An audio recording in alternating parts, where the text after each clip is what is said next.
Okay, we're back. The next chapter that we're going to be reading is titled, What Disease Do You Fear? Ask yourself something. What is the disease that you fear most for your child? Without going on the internet and doing a search, what springs to your mind? Think of the one disease you dread your child getting. Most people will say polio. Others may say whooping cough. Think about this for a second. Can you name a disease you are afraid of that doesn't have a vaccine? It's difficult for most. You may say Ebola or Zika, but most people can't name a disease they're afraid of that doesn't sit on the vaccine schedule. Why is this? It is a strange phenomenon, but many people only fear the diseases listed on the vaccine schedule. Do you fear tuberculosis? It's estimated to kill 1.7 million people each year. As a matter of fact, I just heard that we did have an outbreak here recently this year, but we didn't hear anything about it. There is a vaccine for it. You could go and get your child vaccinated for tuberculosis right now, a disease that kills millions of people each year. Yet hardly anyone in the U.S. gets the vaccine or is afraid of tuberculosis. Why is that? It's not on the childhood vaccine schedule. Think about measles. Measles was considered a trivial disease, even joked about on television shows. Decades later, now that the disease has been developed for it, now that a vaccine has been developed for it and is recommended for every child born in this country, public health officials and news media outlets lose their collective minds when someone comes down with a case of measles. Measles is much less dangerous than tuberculosis, but despite having vaccines for both of them, health officials and media reporters only seem to care about the one on the childhood schedule. Chickenpox is the same way. A popular news show from the Netherlands recently featured a segment about Picture Day at a local kindergarten. This Picture Day was thought to be especially cute because nearly every child had chickenpox, their faces all covered in dots. The photographer and teacher all came into school, each child smiling for the camera as if nothing was amiss. Meanwhile, in the United States, where the vaccine is strongly suggested, news outlets cover a single chickenpox infection with the somber tone of a mass shooting. Children might be kept from school for weeks, despite the fact that everyone is supposed to be protected from infection by the vaccine. Doesn't make much sense, does it? In the Netherlands, the chickenpox shot is not recommended, and they treat an outbreak as a humorous, even joyful story. In the U.S., the vaccine is so strongly recommended, and stories of the corresponding disease outbreak are treated as ominous threats of public health. I'm not suggesting there is some kind of secret conspiracy to make you fear the diseases we have vaccines for, but when you see the pattern over and over again, it does begin to make you wonder, why should we fear diseases we have vaccines for? Shouldn't it be just the opposite? Shouldn't we fear the diseases we don't have a vaccine for? The unfortunate reality behind this phenomenon is most parents don't like vaccines. Most kids don't like vaccines. It's understandable. They are painful injections that often make your arm hurt and possibly feel sick. I always ran really high fevers when I was vaccinated, and I would have these horrible nightmares. I think because of the high fever, but it was just it was a side effect. But there is an underlying fear that goes beyond temporary pain. For many parents, vaccines just feel wrong, and they always felt wrong when I took my kids in to get them vaccinated. It just, something in my soul just felt very uneasy. And I think we are told we're made to believe that we shouldn't trust our motherly instincts anymore, and that doctors know better than parents, and it's simply not true. God gave us mothers that an intuition, a feeling that we should pay attention to. There's something unnatural about restraining a screaming child against their will, allowing someone to inject foreign material into their body. If parents didn't have a lot of fear regarding these diseases, many would just skip the shots. So public health officials and the media work overtime to create and maintain fear of the diseases we have vaccines for, just to make sure you don't skip any. You will notice that besides Ebola and Zika, they rarely spend time reporting about diseases for which there is no vaccines. Ebola and Zika vaccines may be licensed any day now. Some health officials will admit that a bit of fear-mongering is necessary because the vaccines made us forget how bad the diseases actually were. This is clearly not the case with the hepatitis B or chickenpox shots, and many other diseases weren't feared before vaccines were invented for them. If anything, we fear these particular diseases more now than we did before their vaccines, largely due to the scary stories the media produce to ferment fear. This fear begins to feel so strange when you see how other countries respond to outbreaks of some of these diseases. Look up the Netherlands chickenpox outbreak when you have a moment.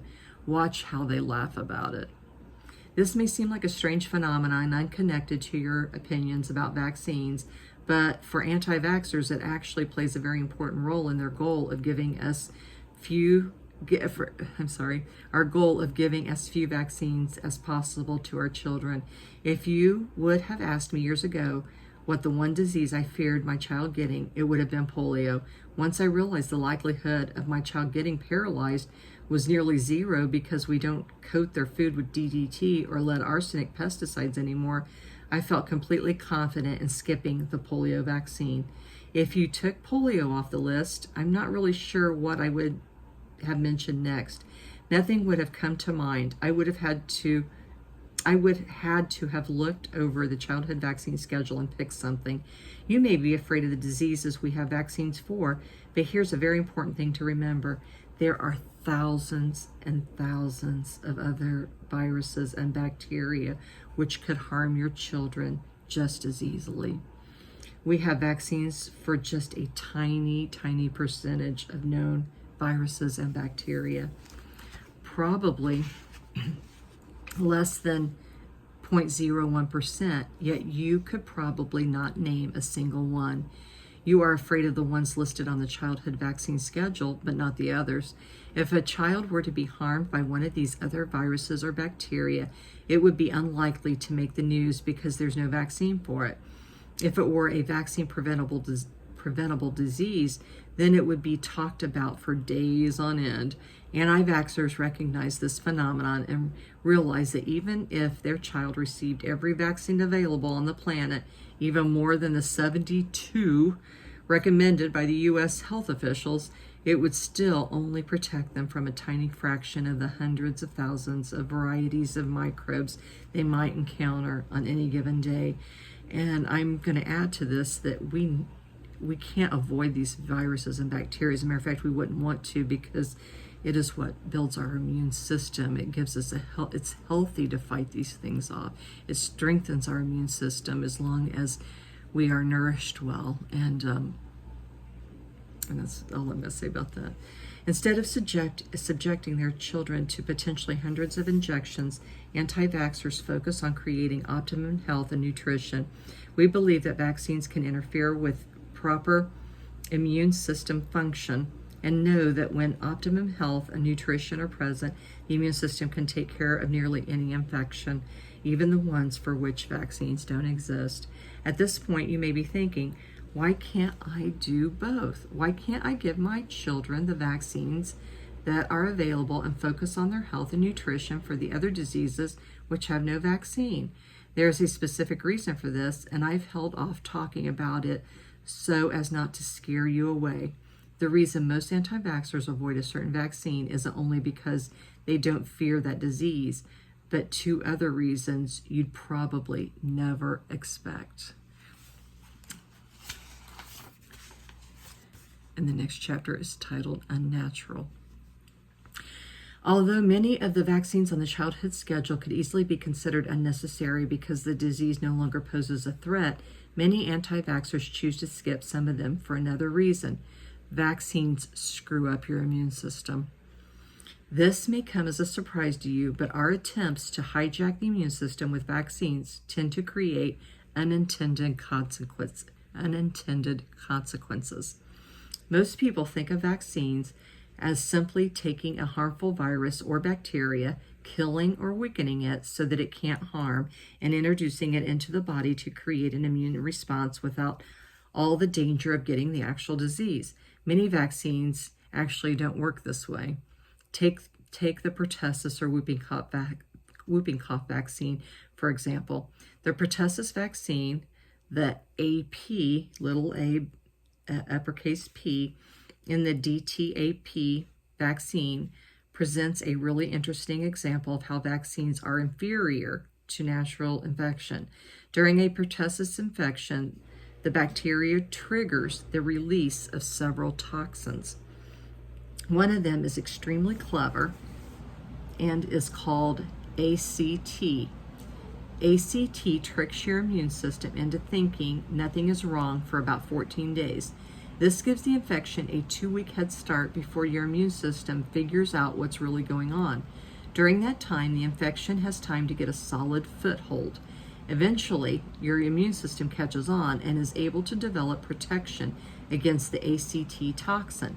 That's a good thing, because the next time you get a pertussis infection, your body will be prepared and the ACT sneak attack won't work. The next time you get an infection, it can be cleared easily because that 2-week grace period will be gone. When you receive a pertussis vaccine, your body's immune system gets programmed incorrectly. The pertussis vaccine doesn't contain any ACT because they haven't figured out how to include that yet. So the vaccine forces your immune system to react to a pertussis infection differently than a natural infection. How? It reacts much more slowly. Unfortunately, your body will never learn the 14-day ACT trick once you're vaccinated. Even if you get a pertussis infection after you were vaccinated for it, your immune system has already been programmed incorrectly from the vaccine and can't be taught the correct way, ever. It can't unlearn the old way. This is why it's so important to have the correct immune response the first time. You basically get one chance to get things right. I'm oversimplifying this a bit, but the crucial component of the natural immune response to whooping cough is your body's ability to quickly recognize that specific toxin, ACT, and start mounting a defense. The vaccine specifically prevents your body from doing this ever. Another interesting thing about ACT, you may have heard that many whooping cough outbreaks happening around the country actually might come from a different strain of bacteria than the one targeted in the vaccine, what they call Bordetella parapertussis. This new strain may have been created from the vaccine itself, kind of like how antibodies can create the same problem. The ACT trick is also used by the new strain of pertussis bacteria to get a 2-week head start on your immune system. If you had a natural pertussis infection, you will have developed ACT immunity correctly and would be able to fight off both infections even though you were never vaccinated for Bordetella parapertussis because a vaccine doesn't exist for it. Nature is amazing like that, so trust God. Every vaccine is different, but nearly all of them have one or more problems like this. Nothing in life is free, and by trying to cheat Mother Nature's most complex invention, the immune system, we nearly always get something we didn't ask for. You may have seen recently how certain viruses like measles and polio are actually being used for cancer treatments. This just goes to show you how complex the interactions between the body and microbes can be. Because we don't fully understand what kinds of problems vaccines may be creating with our immune system, and because these problems typically last forever, many parents are opting out of certain vaccines rather than risk permanently screwing up their child's ability to fight off infections or possibly even cancer. Finally, and childhood cancer is on the rise here in the U.S., and I firmly believe that it's because of our vaccine schedule. Finally, when you begin to understand how they work, you may come to this realization. vaccines are just gross. We have fewer McDonald's and more Panera Bread stores everywhere. We have Trader Joe's and Whole Foods everywhere. We have organic food restaurants and hybrid cars, all because people are more concerned than ever about what's going into their bodies. If you were to take the ingredients in a vaccine and stick it on the label of a food product at Whole Foods, no one would ever buy it. It's actually, you would probably be arrested if you tried. It's not organic, it's unnatural. It is decidedly the opposite of everything that many of us fight for our children every day. The only reason people allow it is because they fear disease more than the vaccine itself. Hopefully, from what I've told you so far, you won't fear the diseases as much as you did, or once did. While manipulating your child's immune system in ways we cannot totally control may make you feel uneasy, there's one other very big reason many anti-vaxxers avoid certain vaccines. It's not just because they're unnecessary, and it's not only because they screw up their child's immune systems, it's because they contain ingredients the human body was never designed to deal with. And so I'm going to stop it right here, and then we will continue on with video 5 in just a minute.